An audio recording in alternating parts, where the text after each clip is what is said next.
Hello, Meoni here and welcome back to another video. Do you want 15 days of game time added to your Final Fantasy XIV account basically for free with no paid options, just simply you making the most of actually creating and leveling a character that you don't really have to invest any time into if you don't want to after a couple of hours? Well, this is how you do that. Both the European data centers, Chaos and Light, got 2 new servers added to them each. We're talking of Phantom and Sagittarius, as well as Alpha and Raiden. Both of these servers for both data centers are brand new, and it will work one time per service account. So obviously if you did this on the Oceanic data center when that came out, then you won't be able to do it here as well.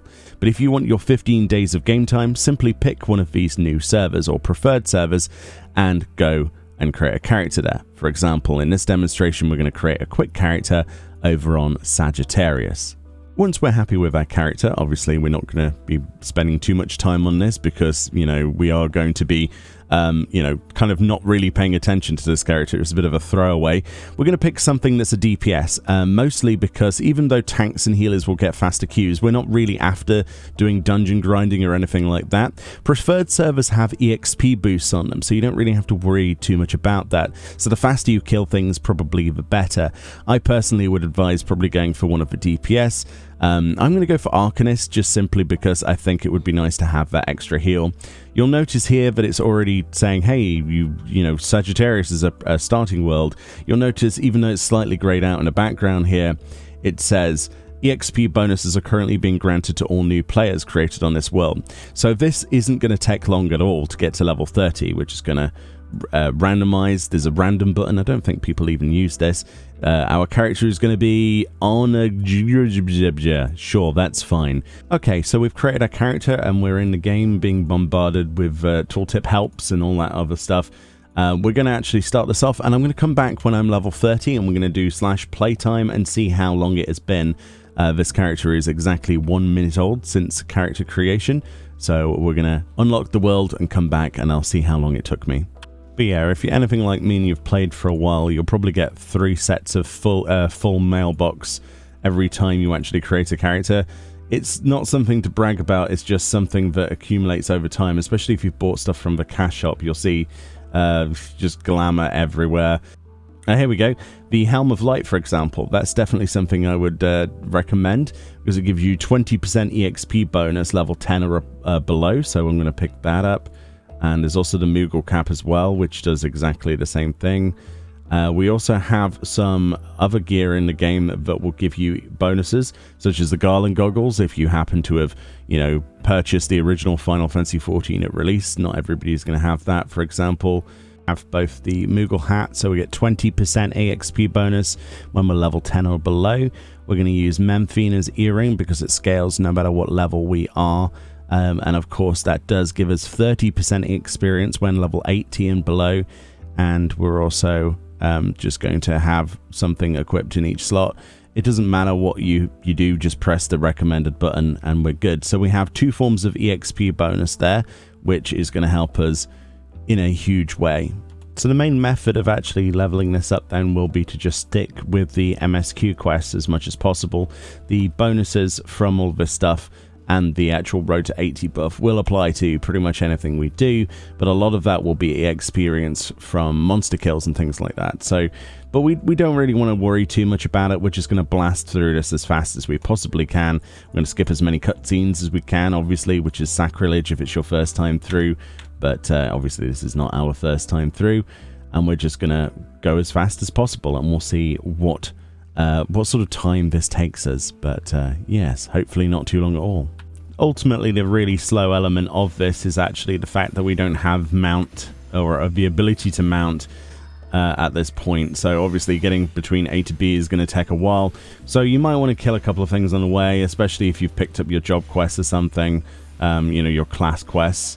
Might as well do a couple of those whilst we're here, especially considering it's to kill war threats.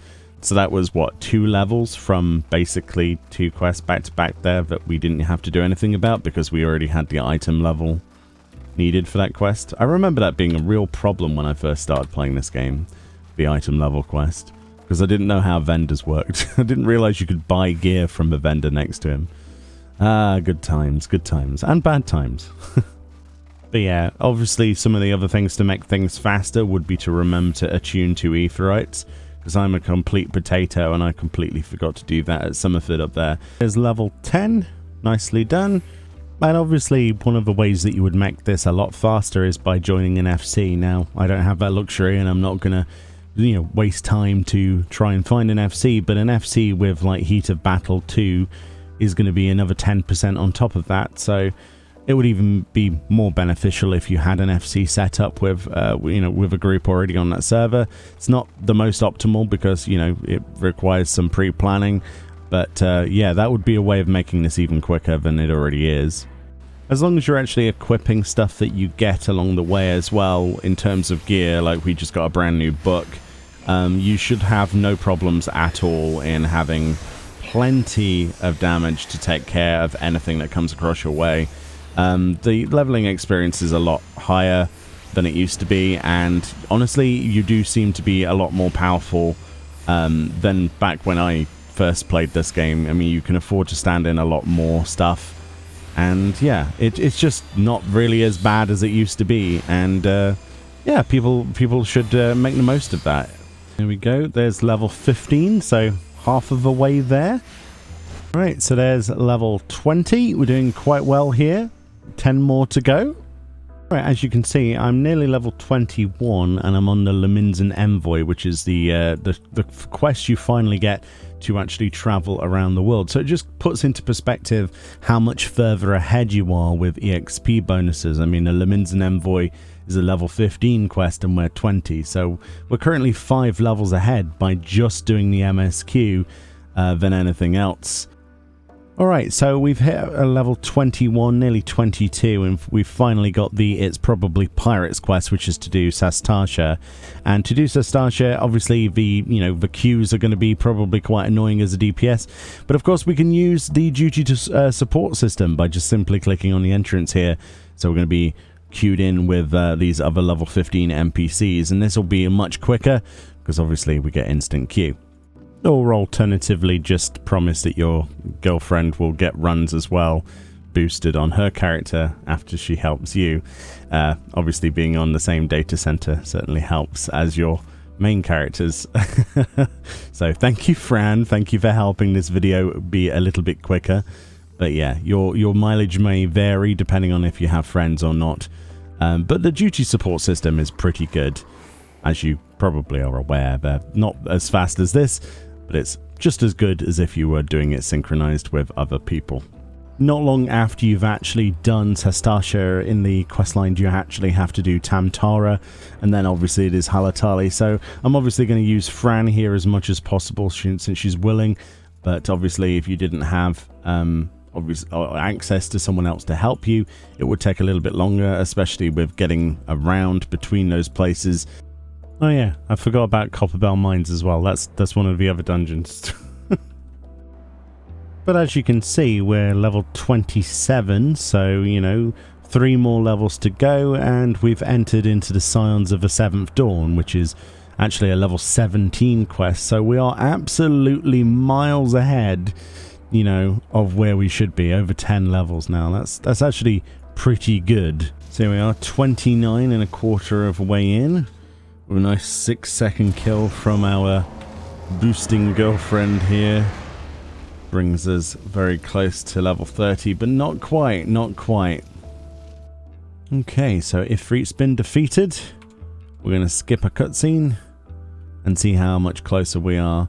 So we've got 13,920 experience for that, and that gave us, what, half of the level? So we're going to have to do Hero in the Making as well, which is the Grand Company related quest. Okay, we are literally on the cusp of finishing off this level 30 then. So we're at 29, we've got this little tiny bit here.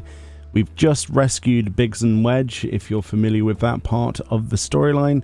We're going to turn this quest in, skip the cutscenes. So what would normally happen here usually is that you would be instantly granted the amount of gil, the 1 million gil. Now, as I've said before, unfortunately I have already done this before, so this is not going to happen. This is only once per, your account. So my entire thing was wasted. Like, honestly, like, I didn't need to do this. I just wanted to show you how quick it was to level to this point, to level 30. Now, of course, there are much faster ways of doing this: dungeon spamming, fate grinding, that sort of stuff. There are plenty of ways that people will, you know, actually employ the fastest possible.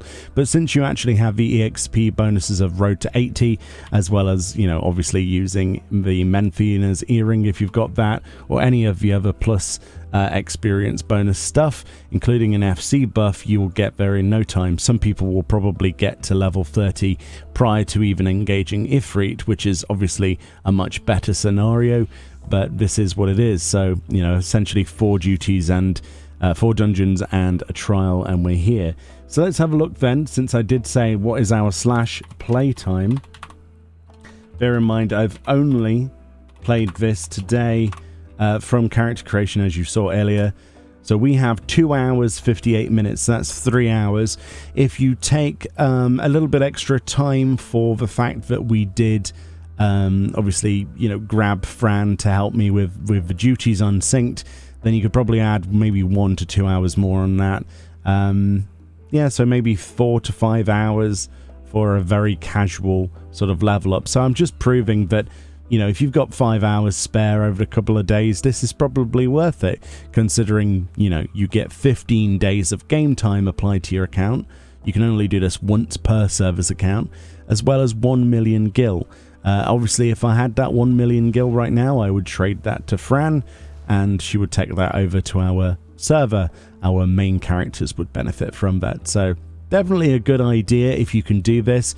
I do realize I have spent the last 3 hours doing this video, so thank you very much. I do think that this was worthwhile, just as a basic idea. But like I say, there are much faster ways of leveling. But if you just want to do the MSQ, and you do happen to have a friend who's willing to do 4 duties with you, who can unsync that and just blow them away, then even quicker. Without it, the duty support system does exist. You don't even have to play with another player. So that's something you can casually do in your, I don't know, 5 hours of spare time or something that you might have in a week. But anyway, let me know if you've taken advantage of this before.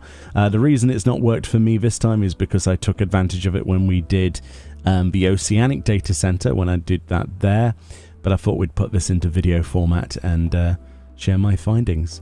But yeah, much love. Enjoy the rest of your day. Make the most of these rewards, and I'll see you all next time.